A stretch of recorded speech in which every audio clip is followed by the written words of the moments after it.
இலங்கையில் அம்பாறை மாவட்டத்தில் நடக்கிற மாதிரி ஒரு குடியேற்றத்தை தான் அவர்கள் செய்கிறாங்க. ஒட்டுமொத்தமான இளைஞர்களும் அந்த பேரவலத்தை.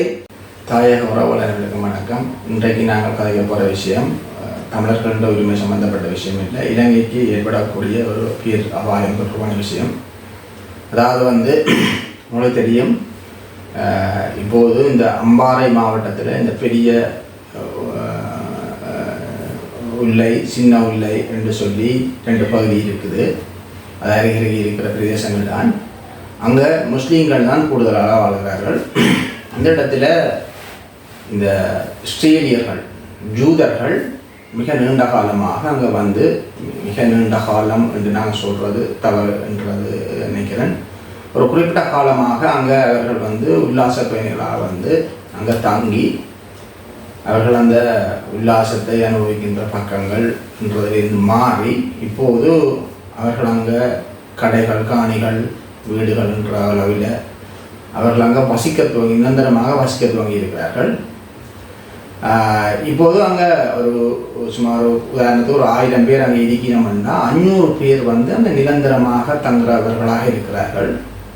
இன்னும் 500 பேர் போய் வரக்கூடிய நிலையில் அவர்கள் வந்து போகிற நிலையில் இருக்கிறார்கள். இப்போ இங்கே இருக்கிற பிரச்சனை என்னென்னு சொன்னால், இலங்கையில் தமிழர்கள் உரிமை கேட்டு போராடினார்கள். முஸ்லீம்களும்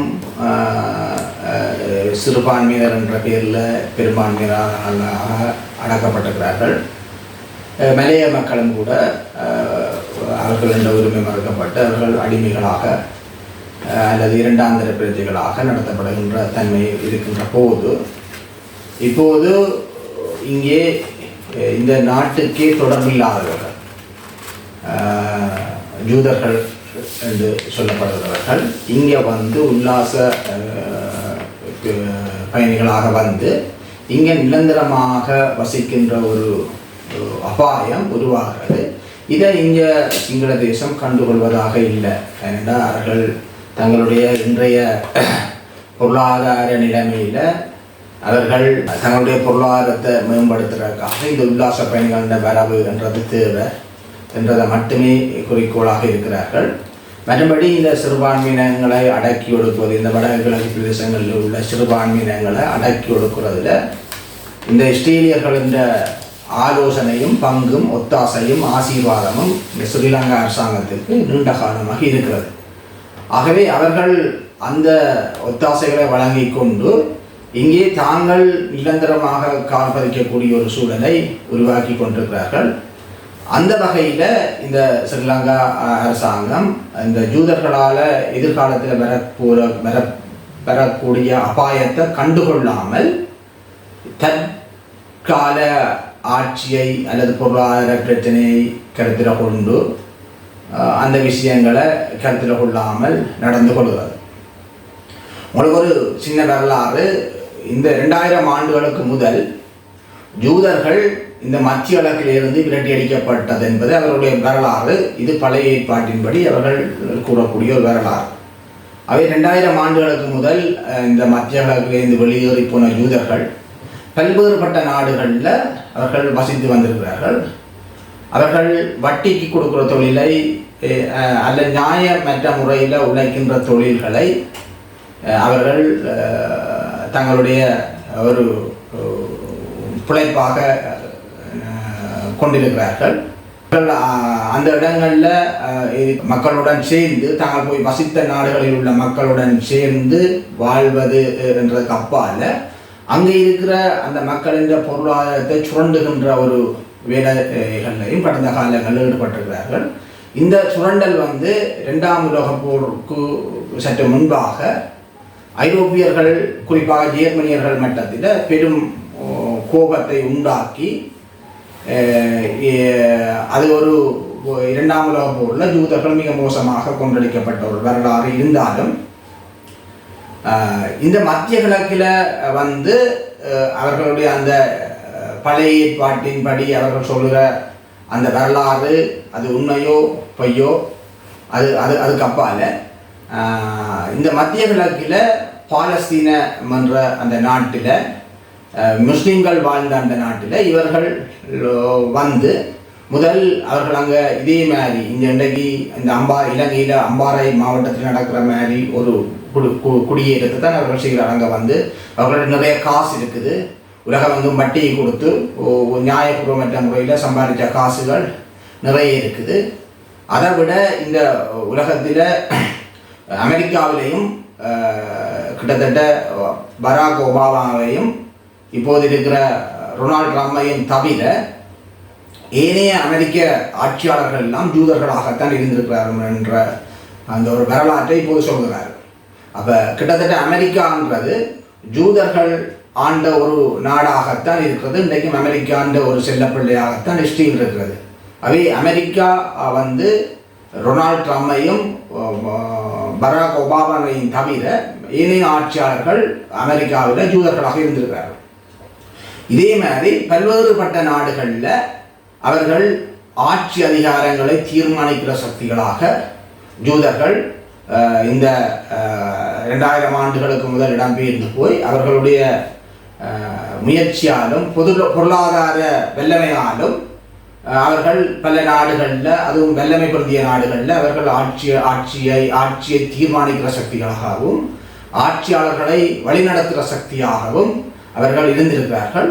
அந்த அடிப்படையில் இங்கே மத்திய கிழக்கில் இன்றைக்கு ஐக்கிய நாடுகள் சபை கூட ஜூதர்களின் ஒரு கோட்டையாகத்தான் இருக்குதுன்றதுதான் இன்றைக்கு பல்வேறுபட்ட ஆய்வாளர்கள் பார்வையாளர்கள் சொல்கின்ற கருத்து. ஆகவே இந்த 2ஆம் உலகப் போருக்கு முந்தின 47ஆம் ஆண்டு காலப்பகுதியில், அதுக்கு அன்றைய காலத்தில் தான் இஸ்ரேல் உருவாகுது. அப்போது இங்கே பாலஸ்தீனத்தில் வந்து அவர்கள உழைத்த பல்வேறுபட்ட பொருளாதார வல்லமை பொருந்தியவர்களாக உழைத்து பொருளாதார வல்லமை பொருந்தியவர்களாக ஜூதர்கள் இருந்ததால் மத்திய கிழக்கில் வந்து குறிப்பாக பாலஸ்தீனத்தில் அவர்கள் காணியை வாங்கி அவர்கள் வீடு கட்டி அல்லது வியாபாரங்களை செய்து பண்ணைகளை அமைத்து அவர்கள் முதல் வாழத் தொடங்குகிறார்கள். பின்பு அவர்களுக்கு இருந்த உலகளாவிய ரீதிய செல்வாக்கையும் பயன்படுத்தி அந்த பாலஸ்தீனர்கள நாட்டிலேயே தங்களுக்கு ஒரு நாடு வேண்டும் என்று சொல்லி கேட்டு அவர்கள் போராட்டத்தை முன்னெடுக்கிறார்கள். அது ஆயுத வழி போராட்டமாகவும் முன்னெடுக்கப்பட்டு அது பின்பு அது ஒரு கட்டத்தில் மேற்குலகம் இஸ்ரேலை பாலஸ்தீனத்துக்குள்ள அங்கீகரித்து இன்றைக்கு இஸ்ரேல் என்ற ஒரு நாடு உருவாகிய பின்பு அங்கே இருக்கிற அந்த எந்த முஸ்லீம்கள் அவர்களுக்கு வாழ்வதற்காக இடம் கொடுத்தார்களோ அந்த மக்களை விரட்டியடித்து காலமாக அவர்களை சாகடித்து கொண்டு இருந்தது மட்டுமில்லாமல் இப்போது அந்த பாலஸ்தீனத்தில் இஸ்ரேல் ஆடுகின்ற தாண்டவத்தை நாங்கள் எல்லோரும் சமூக வலைத்தளங்களில் மிக தெளிவாக பார்க்கக்கூடிய மாதிரி இருக்குது. அவை இந்த இஸ்ரேலியர்கள் இந்த பாலஸ்தீனர்கள் முஸ்லீம்கள் அவர்களுக்கு வாழ்வதற்காக இடம் கொடுத்தார்களோ அதை மறந்து இந்த இஸ்ரேலியர்கள் தாங்கள் மட்டும் வாழணும், முஸ்லீம்களை கொன்றொழிக்கணும் அல்லது பாலஸ்தீனம் என்ற ஒரு நாடே இருக்கக்கூடாதுன்ற ஆதிக்க மனப்பான்மையோடு அங்கு செயல்படுகிறதை நாம் பார்க்கின்றோம்.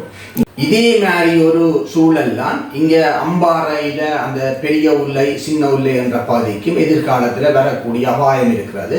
இப்போது ஜூதர்கள் அங்கே வந்து நிரந்தரமாக தங்கிவிட்டார்கள், வியாபார தலங்களை அமைத்து விட்டார்கள், காணிகள் பூமிகளை பல லட்சங்களை செலவழித்து, ஒரு உதாரணத்துக்கு ஒரு 10 லட்சம் ரூபா காணியை அவர்கள் 50 லட்சம் ரூபா கொடுத்தோ 1 கோடி ரூபா கொடுத்தோ வாங்குறதுக்கு அவர்கள் தயாராக இருக்கிறார்கள். ஏனென்றா அவர்கள் அமெரிக்க இந்த செல்வாக்கோடு மிக பொருளாதார ரீதியாக வல்லமை பொருந்தியவர்களாக இருக்கின்ற போது அவர்களுக்கு இந்த காசு பெருசு இல்லை. அவர்கள் அரசாங்கமே இவ்வாறான சதி நடவடிக்கை செய்வதற்காக இஸ்ரேலிய அரசாங்கம் அல்லது மொசாட்டே இந்த விஷயத்துக்கான பணத்தை ஒதுக்கி கொடுக்கிறதுக்கு தயாராக இருக்கிறார்கள். ஆக இங்கே வந்து இப்போது அவர்கள் வழிபாட்டு தலங்கள் எல்லாத்தையும் அமைத்து அவர்கள் அங்கே நிரந்தரமாக தங்குகின்ற ஒரு பேரபாயத்தை உருவாக்கி கொண்டிருக்கிறார்கள்.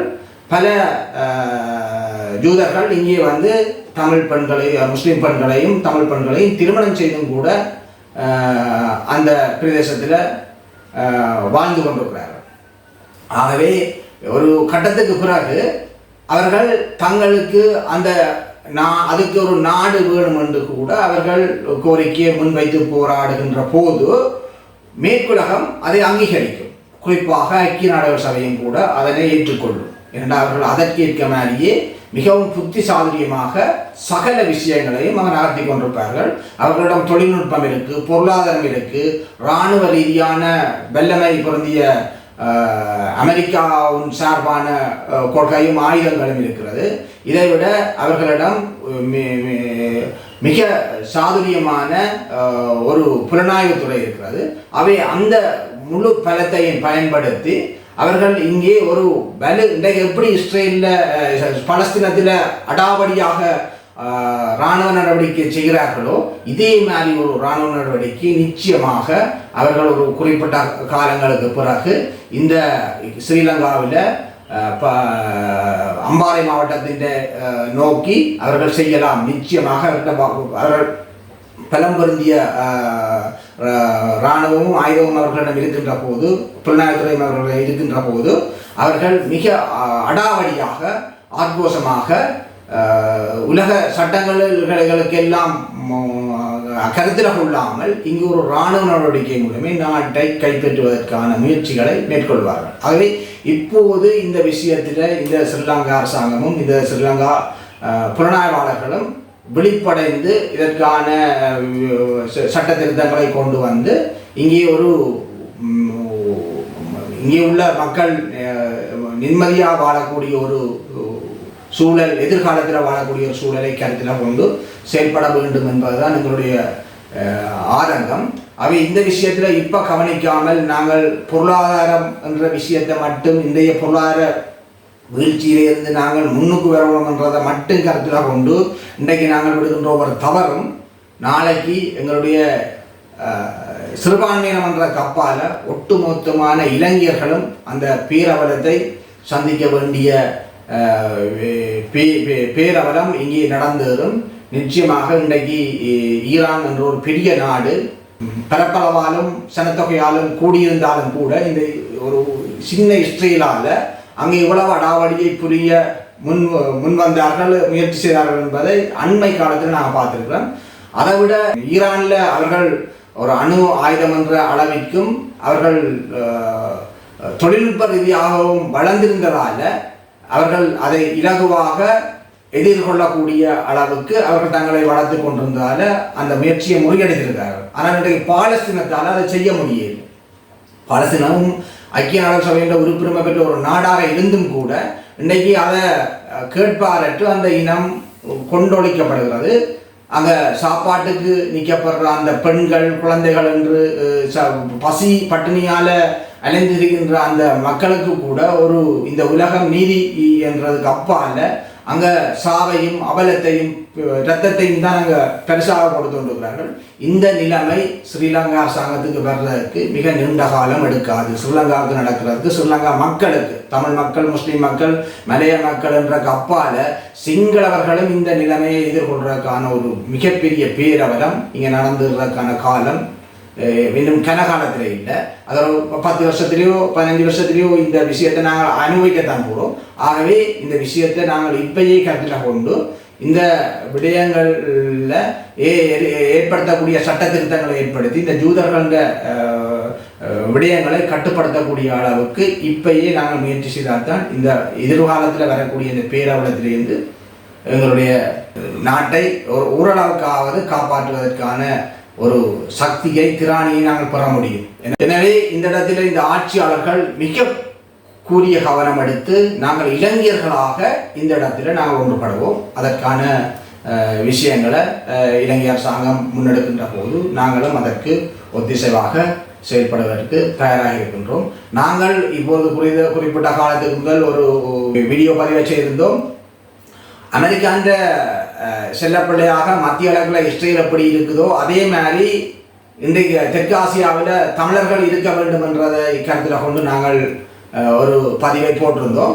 இப்போது அதே இஸ்ரேலே இலங்கையில் இந்த இலங்கையர்கள் என்றதுக்கு அப்பால் இலங்கையிலேயும் வந்து இஸ்ரேல் கால் உண்டக்கூடிய ஒரு பேரவலம் வந்துவிட்டது. ஆகவே இந்த இடத்துல நாங்கள் இந்த முயற்சியை கட்டுப்படுத்தாட்டி நிச்சயமாக இளைஞர்களாக நாங்கள் ஒட்டுமொத்தமாக இந்த அழிவை சந்திப்போம். ஆகவே அதற்கு நாங்கள் சந்திப்பதற்கு நாங்கள் தயாரா அல்லது இப்போதே நாங்கள் அதற்கான முயற்சியை, சரியான தெளிவான முயற்சியை எடுக்க வேண்டுமா என்றதை நாங்கள் ஒவ்வொருத்தரும் சிந்தித்து, குறிப்பாக இலங்கையின் புலனாய்வாளர்கள், ஆட்சியாளர்கள் எல்லோரும் மிக தெளிவான ஒரு குறுகிய சிந்தனைக்கு அப்பால் நீண்ட காலத்தை கருத்தில் கொண்டு எங்களுடைய செயல்பாடுகளை முன்னெடுக்கணும்.